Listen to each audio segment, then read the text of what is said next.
It had been a stressful day. I'd collected the kids from school, walked them home, we did lunch, we did homework. I'd done the bathing and finally was sitting down to a hot cup of tea and a good book when my mother came home from work. I was 9. This time she had some unexpected news. She looked me in the eyes and she said, "I'm so sorry, Lynn, but you, your brother and your sister need to go and stay in an orphanage."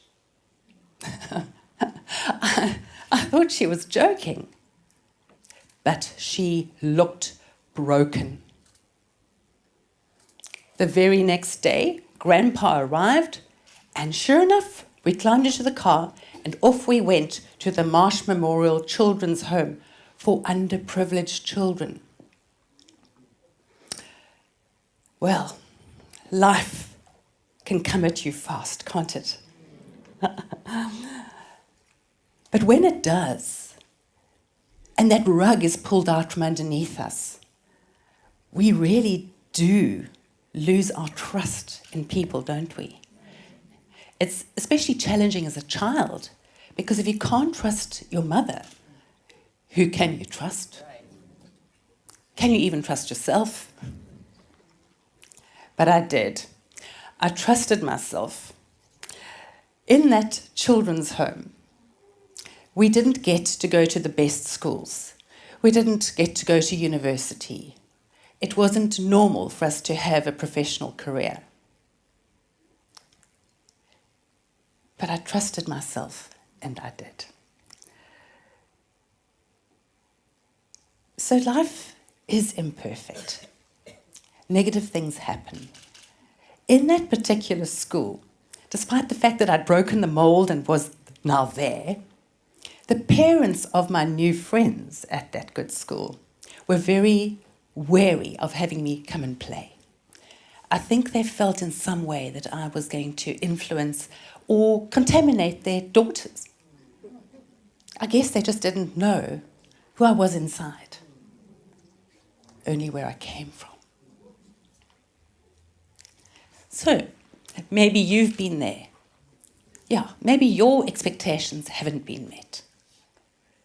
Maybe your boss has overlooked you. Maybe you've been sidelined, alienated, isolated. Maybe a partner has betrayed you.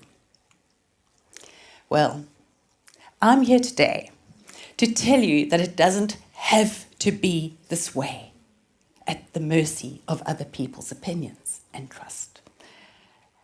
And what I'm going to show you may be easier than you think. I'm Lynn Swain. I'm a trust expert and a trust activator. I work with organizations to help build resilience through building trust. One of the most common comments I hear from managers, very proudly, of course, they say, "Well, my people need to earn my trust." Now, it's understandable. They don't want to look bad in front of their superiors. But what? I'll only trust you when you prove yourself trustworthy? Is that even trust? And how does it make you feel?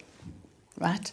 Underestimated, unappreciated, hopeless, almost indifferent, going back into your job. On top of that, your trust in your manager dwindles. Yep, trust in the workplace is hard to find. According to a PwC survey, 55% of leaders and CEOs have said they know trust is important. It threatens their business if there's no trust, but they don't quite know what trust is, nor how to build it.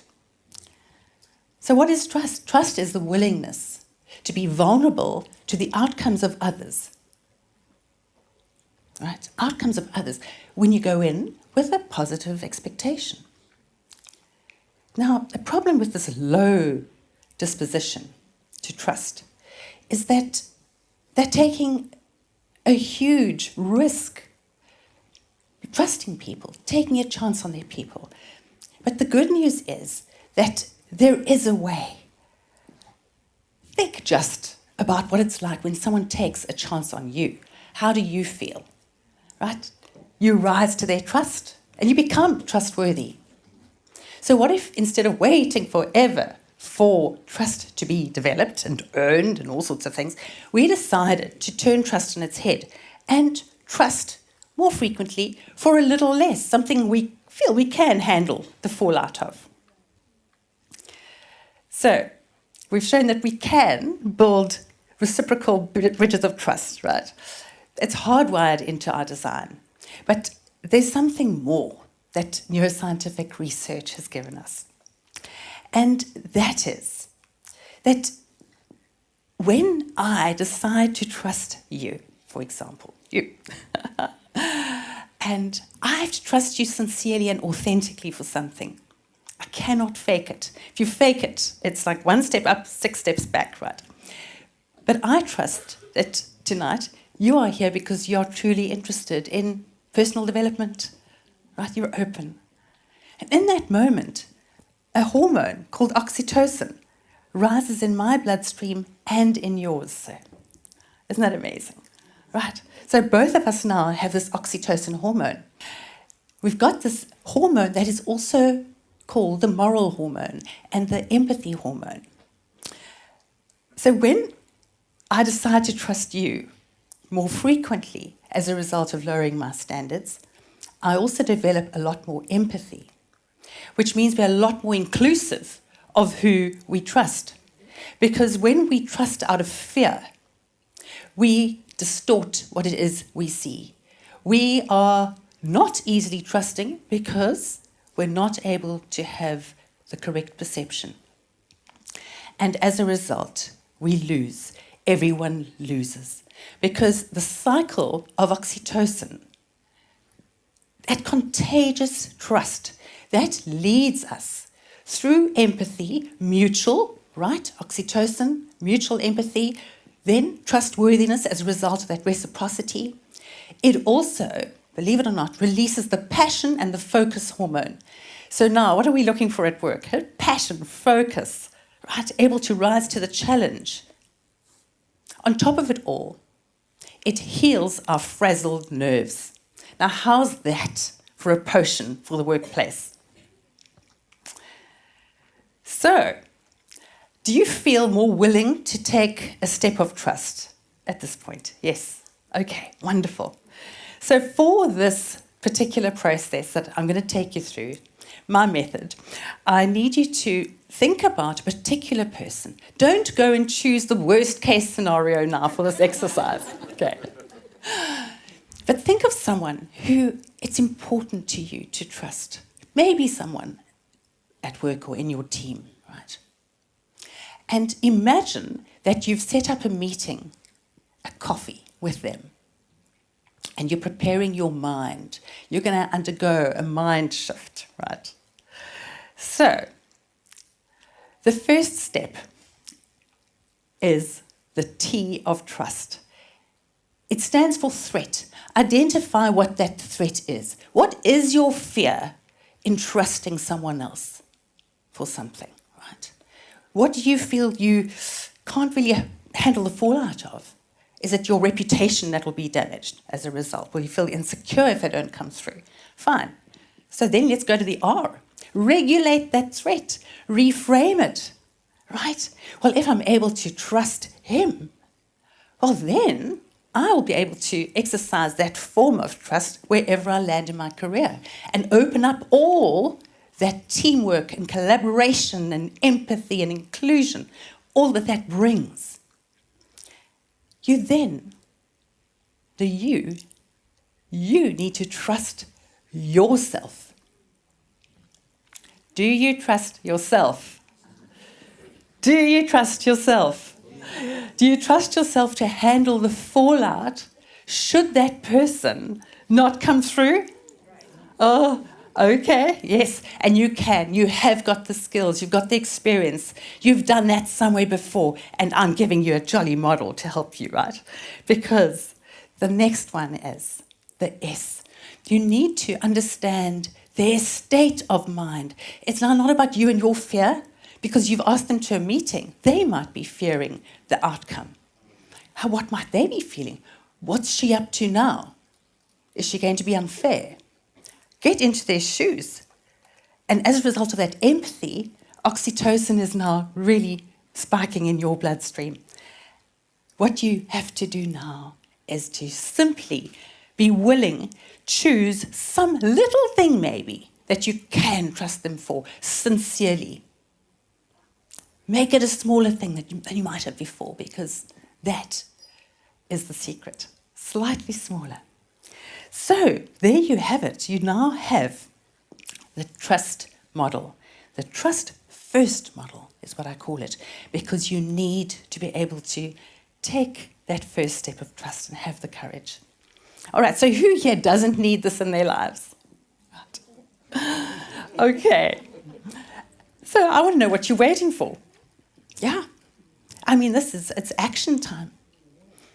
When I think back to that 9-year-old and how I felt, and yet I still stepped into trusting myself. In the lack of everything else, I trusted myself first. And so I also was then able to make good decisions about who else to trust, because that's what oxytocin does. It's not just automatic trust. It's discerning who you can trust out of a lesser state of fear. You're now engaged. But I decided to trust my mother. I trusted that she did the best she could with what she had. Those were her resources at the time. I also decided to trust the house mother of the children's home, that she would look after my siblings well. I trusted the principal after having written a letter stating that I wanted to appeal his rejection of me when I first applied because of where I lived. And he did. So I was able to unlock a future and a sense of purpose. It's beyond my expectation. Certainly to be standing here sharing this with you today, but it's a gift. It's a gift. And I want you to take it and understand that this is your time to shift your thinking around trust. You no longer need to be at the mercy of other people's decisions about whether they're going to trust you or not. You no longer need to be a slave to the bitterness about where life might have placed you. You have power. You no longer need to either be captive to patterns of mistrust and distrust. So hopefully you're going to practice it, look someone in the eyes and decide what little thing you would, if you needed to, trust them for. So, in this world of contagious emotions and ideas, why don't we breed trust? Make this it, right? Between all of us, think of the tens of thousands of people we'll be able to reach and touch. So, if we're able to do that, don't you think we could almost start a trust revolution? Thank you.